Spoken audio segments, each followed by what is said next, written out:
on a un beau mouvement en ce moment dans Ananda francophone. On a depuis peut-être 3 semaines, un mois, un groupe qui est dédié aux prières de guérison. Donc, pour ceux qui sont avec nous et qui voudraient le rejoindre, vous pouvez nous envoyer un mail et on peut vous donner accès à ce groupe, donc qui est un groupe WhatsApp, et dans lequel on peut faire des demandes de prière de guérison. Et donc, il y a toutes ces personnes qui sont là et qui prient tous les jours, qui pensent après leur pratique à prier pour ces personnes.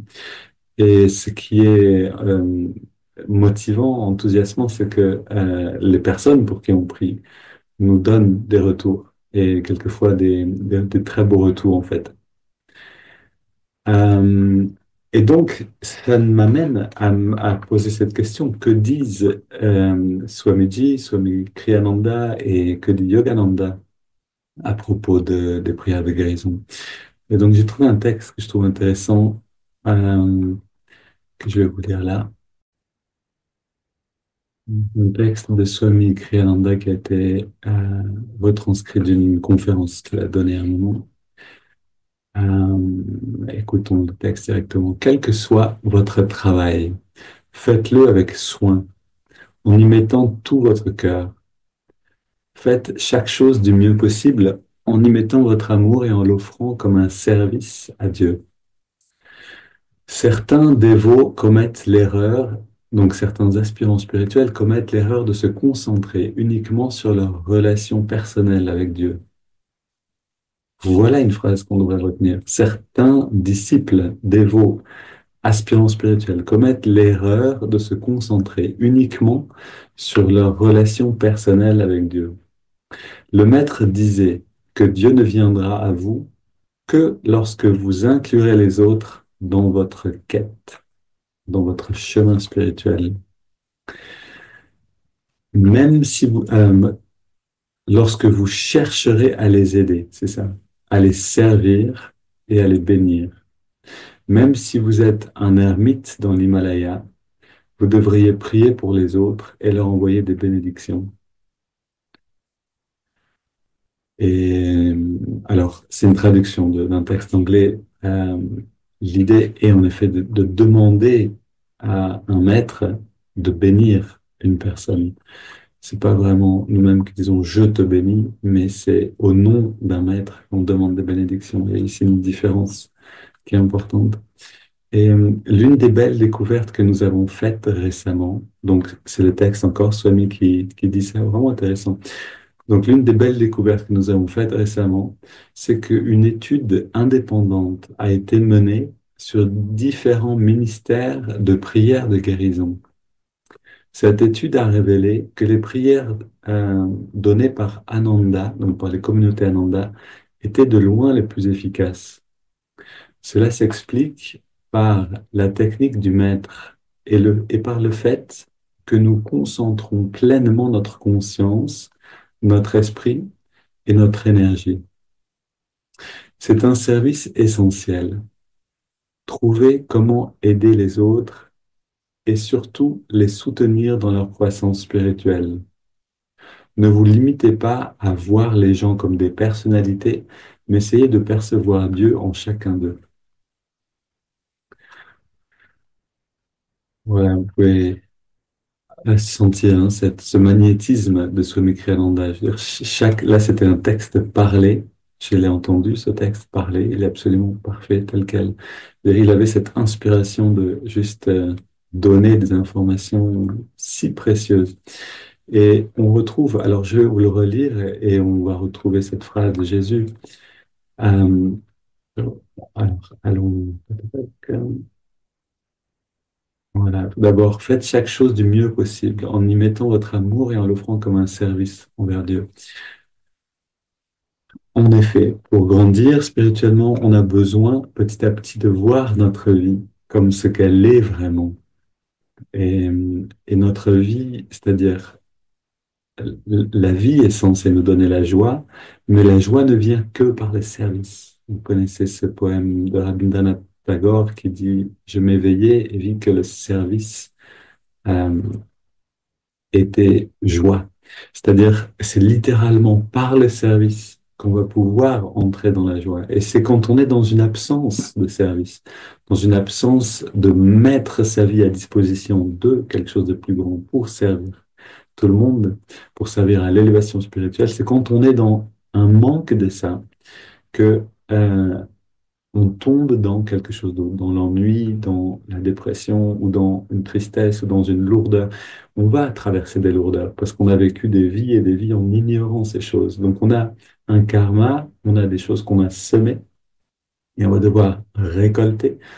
Et cette récolte va être très mixte. On va récolter des choses qui viennent d'actions spirituelles et qui vont nous élever, nous rendre joyeux.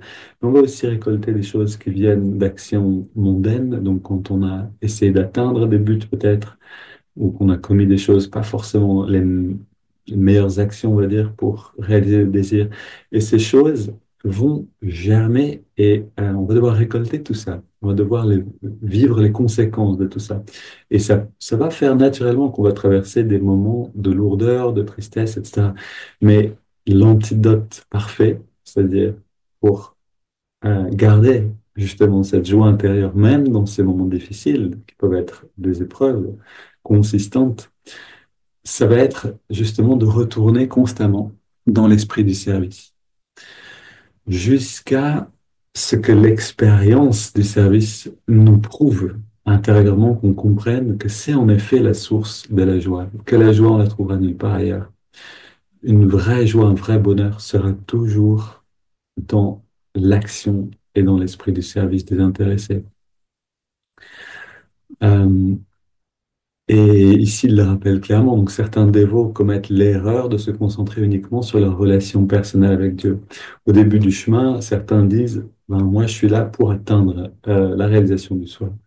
C'est bien, mais si on n'oublie pas que le chemin, pour atteindre ça, d'une certaine manière, c'est d'oublier ce but. C'est OK, on se met en chemin dans cette direction-là, mais en chemin parce qu'on se met à servir, on connaît tellement de joie, tellement de bonheur à le faire, qu'on oublie qu'on a besoin d'arriver quelque part. On est déjà dans la réalisation de quelque chose de bien plus grand que nous, dans la réalisation de cette joie. Et de cette manière, on grandit très vite. Si on se concentre en effet uniquement sur le but, c'est-à-dire je suis dans une certaine situation et je veux atteindre Dieu, mais qu'on ne va pas servir, on se coupe en fait littéralement du moyen d'avancer. Et donc, c'est une erreur. On se concentre sur la relation personnelle avec Dieu, mais on oublie qu'on a besoin d'intégrer les autres pour pouvoir avancer. Donc, on n'avance plus. On se concentre sur le but, mais on ne peut plus avancer. C'est vraiment une erreur. Le maître, donc je continue, le maître disait que, donc, Yogananda disait que Dieu ne viendra à vous que lorsque vous inclurez les autres dans votre quête, lorsque vous chercherez à les aider, à les servir et à leur envoyer des bénédictions.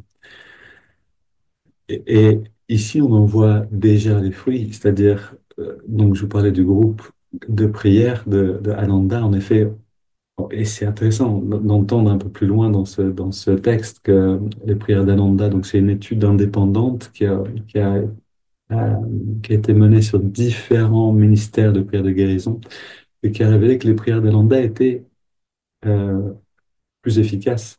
C'est intéressant de le dire.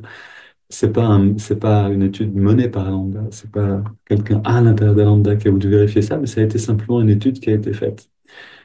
Pourquoi en fait? C'est intéressant de se poser la question. Et ce que dit Swami, c'est que c'est parce que c'est les techniques que nous a donné Yogananda pour que ces prières de guérison soient efficaces.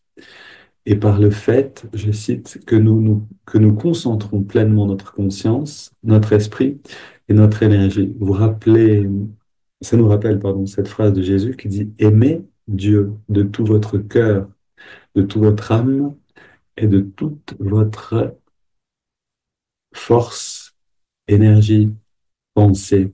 Ici, je mets ces trois mots parce que le mot, j'ai regardé dans le translittéraire, le translinéaire, pardon, et en effet, euh, pensée, mind. Mais qu'est-ce que la pensée? C'est en fait, la pensée exprime une direction prise par notre énergie. Et donc, c'est pour ça que Yogananda parle ici de force, d'énergie. C'est-à-dire, si on peut canaliser notre énergie à l'intérieur, alors la pensée va devenir puissante. Si notre énergie est dispersée en nous, la pensée va devenir faible. Et donc, une prière de guérison, une demande de guérison pour quelqu'un, une demande de bénédiction pour quelqu'un qui est accomplie avec un recentrage de notre énergie, un recentrage de notre conscience, va avoir, et un cœur orienté vers le divin, va avoir une force, bien sûr, très différente que si on est simplement pas préparé, en fait. Donc, les prières de guérison données par Yogananda viennent dans l'idéal à la fin de nos pratiques. C'est pour ça qu'elles ont une grande force. Maintenant, allons dans la pratique et on va explorer un peu plus cette semaine à propos de tout ça.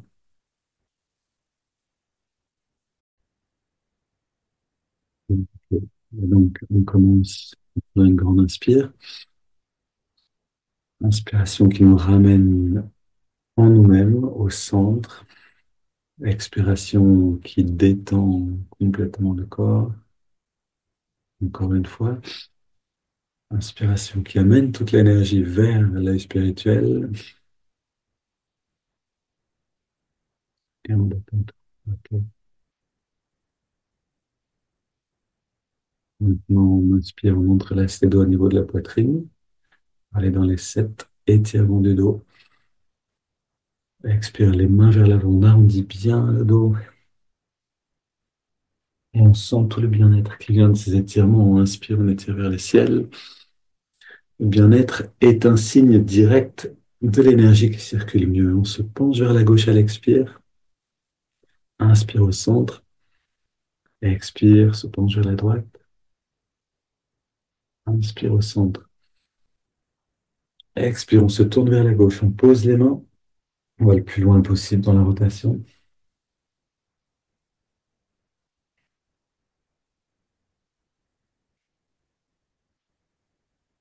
Et on revient au centre. Inspire, on étire vers le ciel. Expire, on se tourne vers la droite. Même chose. Serrez-vous des poumons pour défaire les tensions dans la colonne. Si on respire très profondément, ça travaille très bien de l'intérieur. On revient au centre, on pose les mains derrière, on ouvre la poitrine en resserrant les épaules et les coudes derrière, en penchant le dos un petit peu vers l'arrière. Respiration maximale.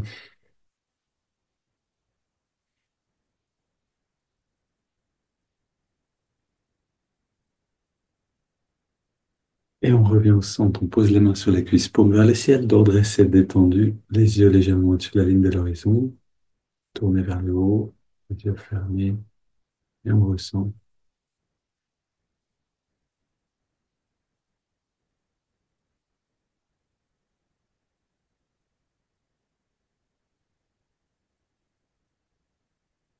Vous sentez déjà une double dose de bien-être.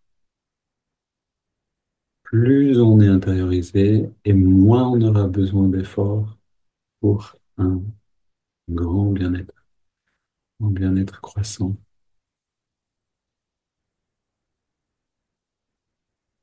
Ok, maintenant, prenons une douzaine de respirations profondes. Inspiration par le nez, expire par la bouche.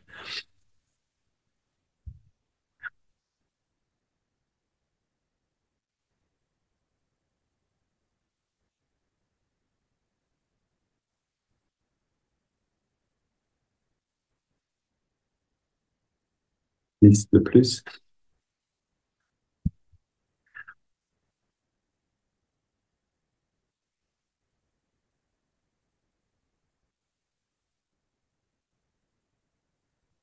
Plus. Et dernière. On expire bien, puis on inspire très lentement. En fait, le plus lentement possible.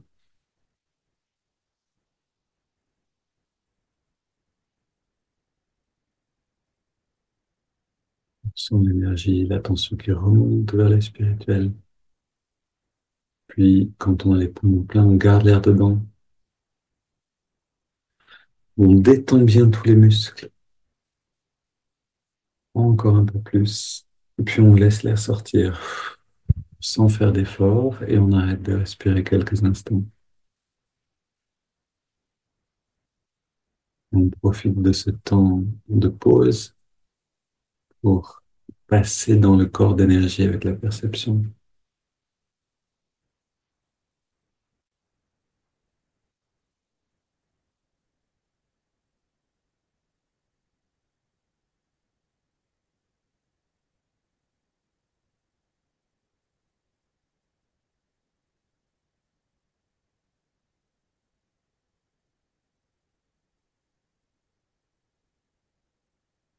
Et on inspire lentement, profondément.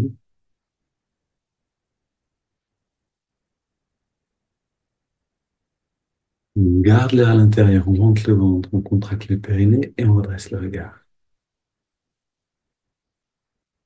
On relâche tout et on expire naturellement.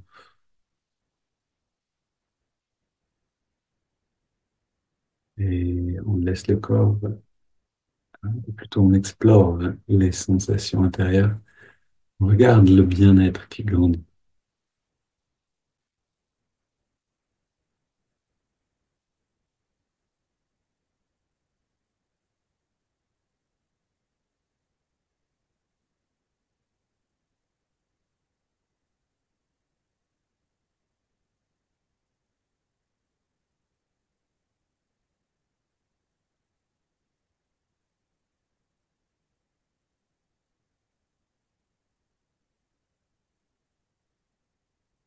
On voit le changement de la conscience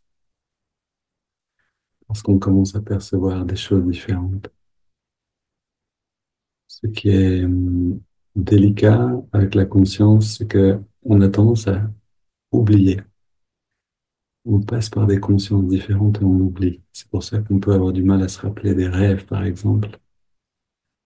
On en fait l'expérience dans une conscience du corps astral, du corps d'énergie.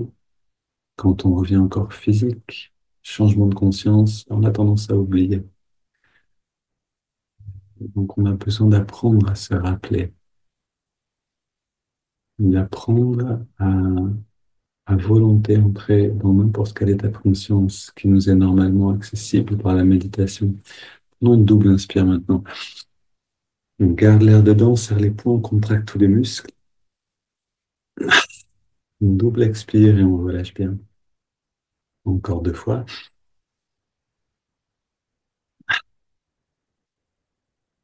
Une dernière.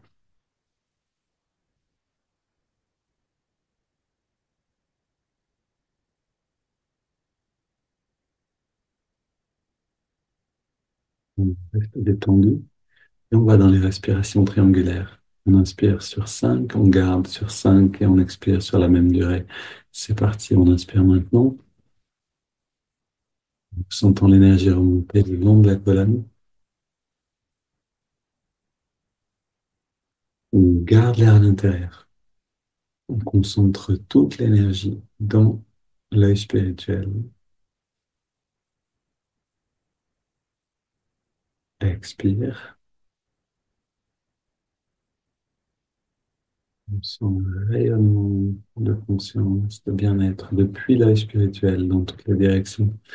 Et à nouveau, on inspire.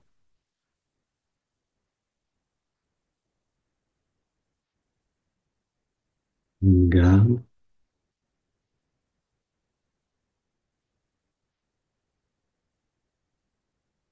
Expire.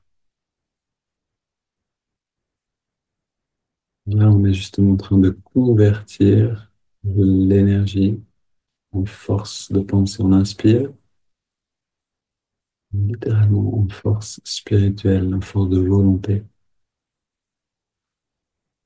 On garde l'air dedans.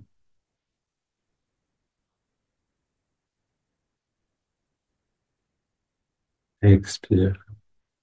Et à chaque fois qu'on a un petit peu converti de l'énergie qui est dans le corps, En énergie spirituelle, on sent un rayonnement de conscience. À nouveau, inspire, dernière fois.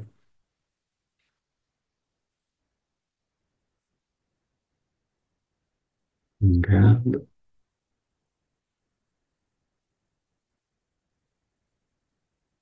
expire.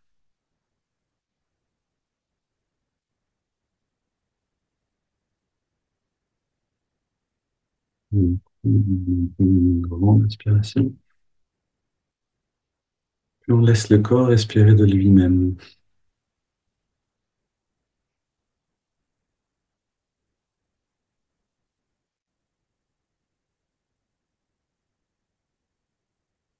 De l'efficacité des techniques données par Yogananda. Pourquoi est-ce que les prières de guérison qui sont opérées à Ananda ont une force particulière? Vous pouvez en sentir la raison maintenant. C'est quelques techniques simples, bien agencées, c'est-à-dire au bon moment, dans le bon ordre. Et déjà, on est plongé en nous-mêmes. Dans cette qualité-là, on a une autre qualité de présence. Depuis cette présence, toute chose peut émerger, peut se manifester. Allons plus loin à l'intérieur. On amène l'attention dans les narines et on trouve l'endroit où on sent l'air le mieux.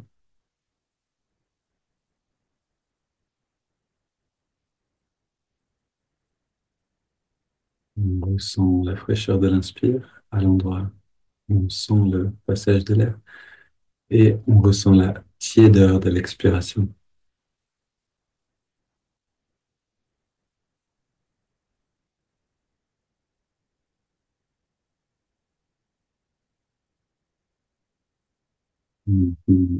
Un truc, c'est-à-dire une astuce qui vient de la science. Si vous voulez avoir une grande force de concentration, gardez votre attention fixée en un point, c'est-à-dire à un endroit ou dans une sensation, pendant au moins 1 minute. Le cerveau s'ajuste complètement à cette focalisation-là. On va développer une force de concentration bien plus grande. Donc faisons l'effort pendant au moins 1 minute d'être complètement centré dans la respiration. Fraîcheur de l'inspire, tiédeur de l'expire.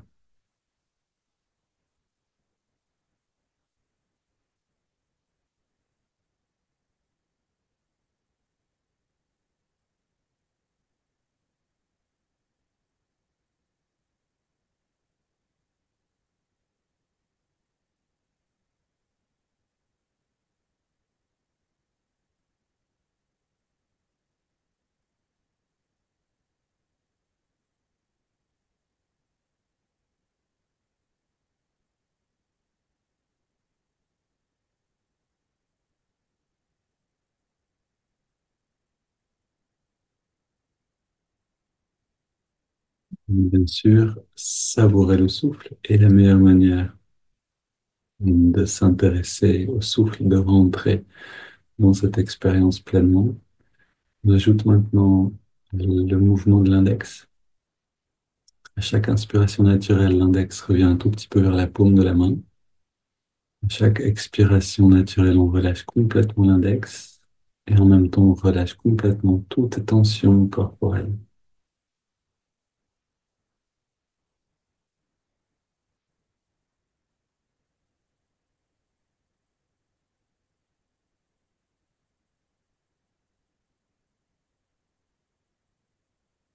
Donc, à chaque fois qu'on expire, on se détend un peu plus, ce qui nous donne un bien-être croissant. Prenons plaisir à ce bien-être, à cette détente, et le bien-être va devenir infini au fond.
Et on ajoute le troisième élément, le mantra Hong So. Hong accompagne l'inspire, signifie je suis.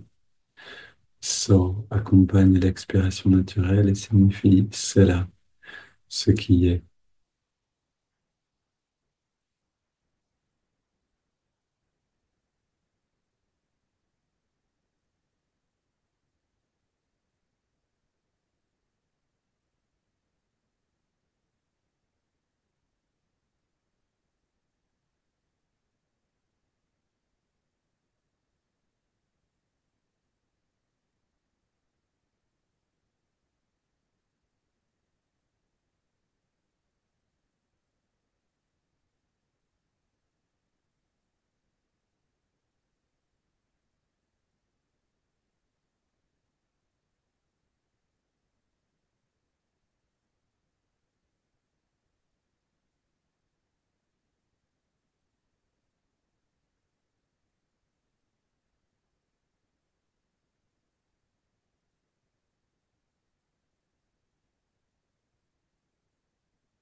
Et là encore, pour que le mantra ait toute sa force, prenez plaisir à ressentir le Hong et le So résonner à l'intérieur et vous ramener vers votre vraie identité.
Derniers instants de pratique, la méthode Hong So.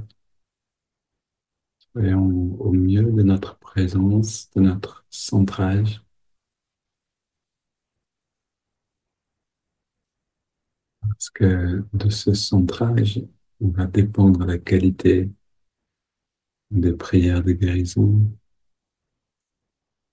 donc de notre service.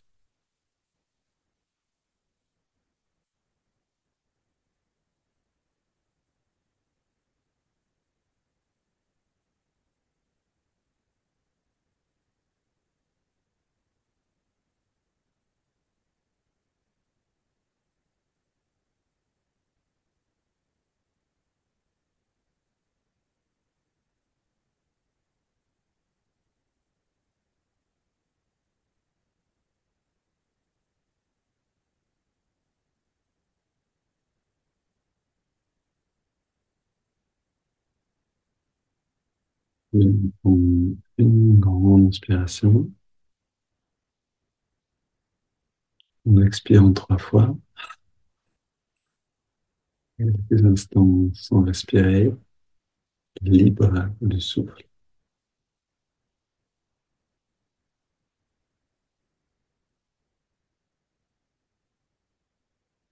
Puis on laisse le corps respirer naturellement, on abandonne toute technique. On abandonne l'observation du souffle, le mantra, les mouvements du doigt. On garde juste le regard légèrement dressé, sans tension, et on laisse s'épanouir le calme, la paix intérieure, comme une lumière qui rayonne depuis l'œil spirituel dans tout le corps.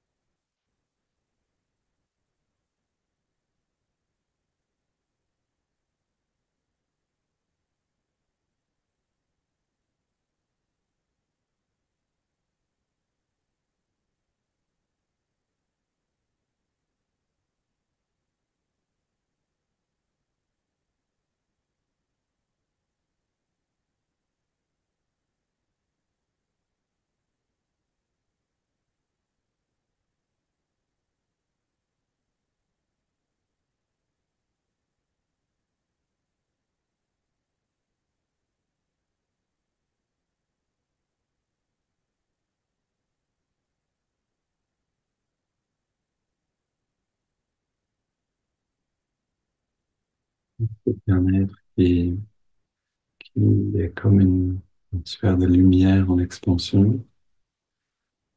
On le laisse nous guider vers une conscience libre, libre du corps, libre de la personnalité, bien plus large.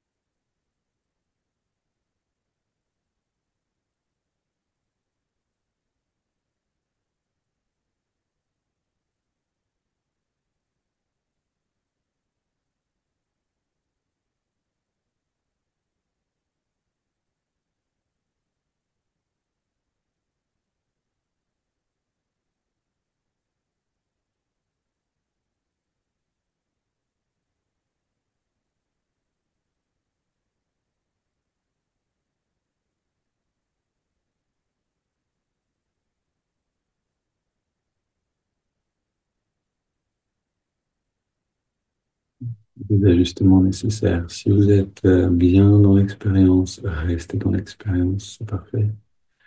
Si les pensées viennent, reviennent et vous emportent avec elles, alors ajoutez un peu une affirmation, un mantra ou l'observation du souffle, quelque chose qui vous ramène dans l'expérience.